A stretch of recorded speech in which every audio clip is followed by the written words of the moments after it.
الحمد لله رب العالمين والصلاة والسلام على رسوله الكريم أما بعد فأعوذ بالله من الشيطان الرجيم بسم الله الرحمن الرحيم هو الأول والآخر والظاهر والباطن صدق اللہ العظیم۔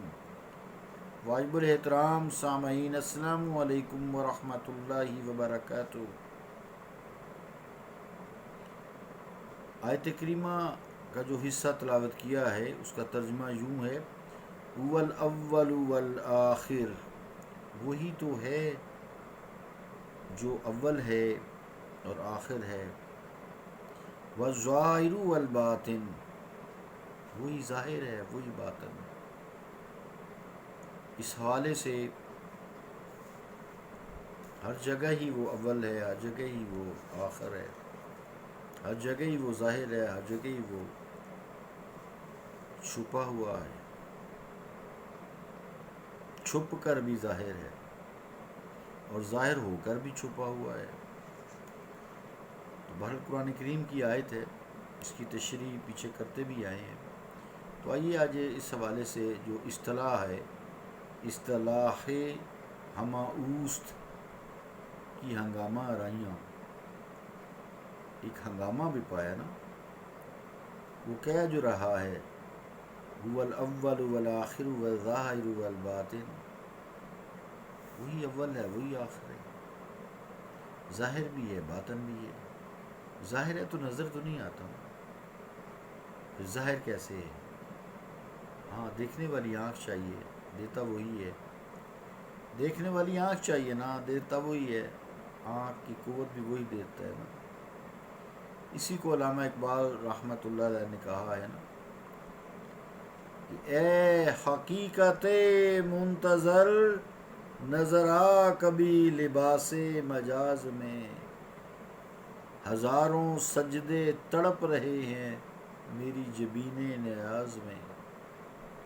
آنکھ دینا، علامہ اقبال آنکھ مانگ رہے ہیں کہ یا اللہ تو ہے تو ظاہر ہے، ظاہر ہو بھی نہیں رہا، پر لباس مجاز میں ذرا مجھے اپنی تجلی کرا دے۔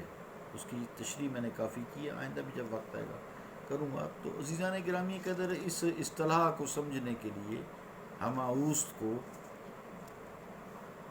کچھ تھوڑا سی تمہید باندھنی پڑے گی۔ اب یہ دیکھیں کہ دنیا میں علوم ہیں، بہت سارے فنون ہیں،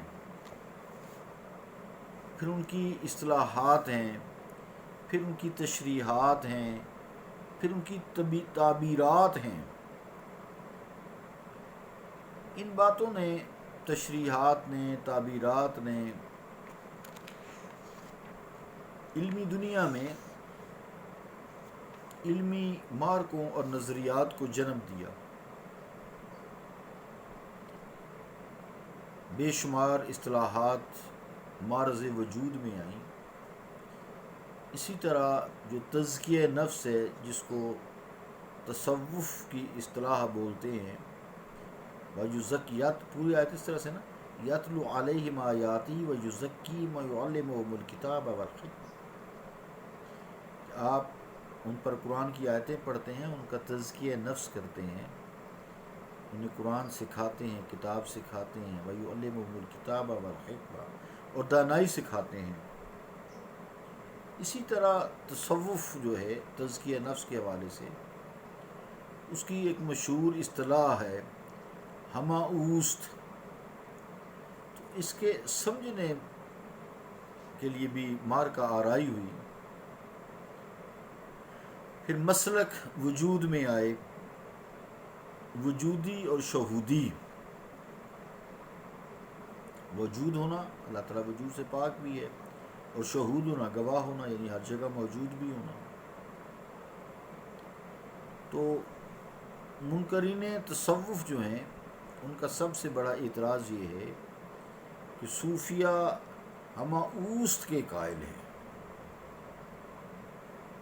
ہمہ اوست کے قائل ہیں۔ مراد کیا ہے؟ یعنی ہر شے وہ ہے، ہر شے وہ ہے.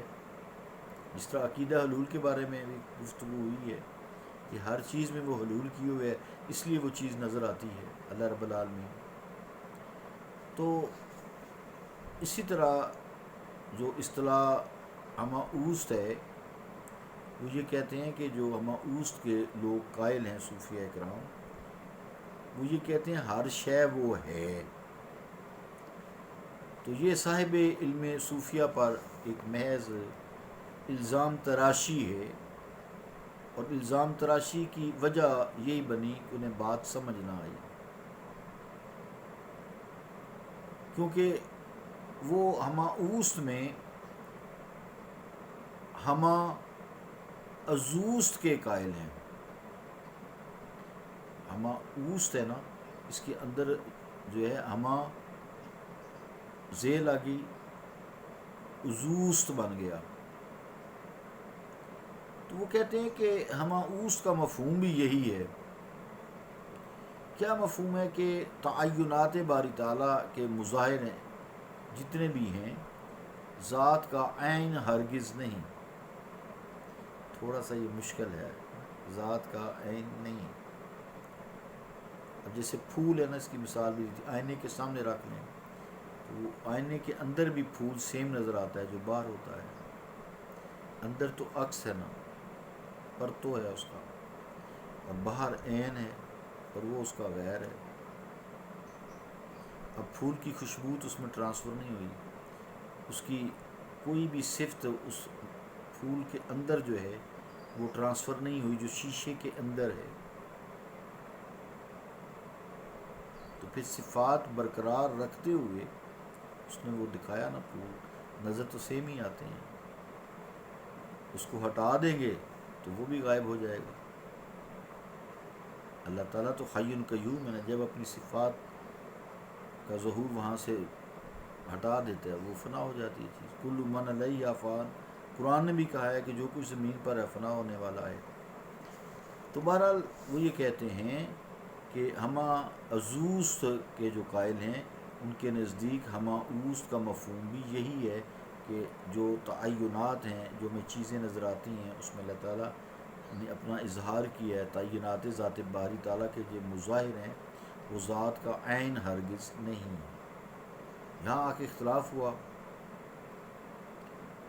اللہ رب العالمین کی ایک حدیث قدسی ہے، کنت کنز مخفیہ، کہ میں چھپا ہوا خزانہ تھا.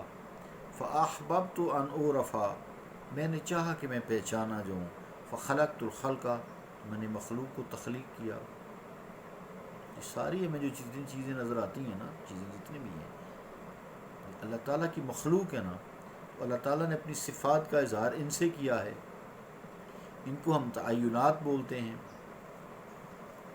تو وہ کہتے ہیں کہ ذات باری تعالیٰ کے مظاہر ہیں یہ، وہ ذات کا عین ہرگز نہیں ہے. یعنی اگر ذات باری تعالیٰ مظاہر، یعنی جن سے وہ اس کی صفات ظاہر ہو رہی ہیں، اور تعینات جن میں وہ مخصوص کی ہوئی ہیں اپنی صفات کو، تمام صفات کے ساتھ جلوہ گر ہے نا. تو یعنی اگر ذات باری تعالیٰ مظاہر و تعینات میں جلوہ گر نہ ہوتی تو مظاہر جو ہیں مظاہر معدوم ہوتے ہی نہ. کن کہا ہو گئے صاحب. تو ذات باری تعالیٰ واجب الوجود ہے، ذات باری تعالیٰ واجب الوجود ہے، جبکہ کائنات ممکن الوجود ہے، اور ممکن الوجود واجب الوجود کا محتاج ہوتا ہے. اس سے میں نے پھول کی مثال دی نا، پھول جو ہے وہ محتاج ہے. آئینے کے باہر اصل پڑا ہو تو اس کی نقل جو ہے اندر آئینے کے نظر آتی ہے ہو بہو.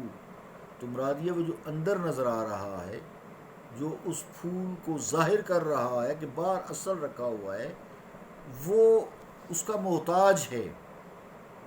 اس کو ہٹا دیں گے تو وہ بھی نظر نہیں آئے گا. لہٰذا ممکن الوجود جو ہے، جو کہ ذاتی اور مستقل وجود کا مالک نہیں ہوتا، جیسے پھول جو ہے ذاتی وجود کا مالک نہیں ہے اور مستقل وجود کا بھی مالک نہیں ہے، وہ واجب الوجود عطا کرتا ہے. یعنی جو ممکن الوجود ہے، پھول اندر ممکن الوجود ہے، ممکن ہے نا اس کی وجہ سے ممکن ہے کہ جو باہر رکھا ہوا ہے وہ اصل ہے. اللہ تعالیٰ حی القیوم ہے، خود سے قائم ہے، خود سے زندہ ہے، اور ساری مخلوق کو زندہ کیے ہوئے ہے، زندہ رکھے ہوئے اور قائم رکھے ہوئے جب تک اس کی منشا ہے. تو لہٰذا ممکن الوجود جو کہ ذاتی اور مستقل وجود کا مالک نہیں ہوتا، ساری جیسے مخلوق ہے، کل من علیہ فان، جو کچھ زمین پر ہے سب فنا ہونے والا ہے. وَيَبْقَى وَجْهُ رَبِّكَ ذُو الْجَلَالِ وَالْإِكْرَامِ، اور اے مصطفیٰ آپ کے رب کی ذات باقی رہنے والی ہے جو ذو الجلال والاکرام ہے، بڑی محبت کرنے والی ہے، اکرام ہے، اکرم ہے.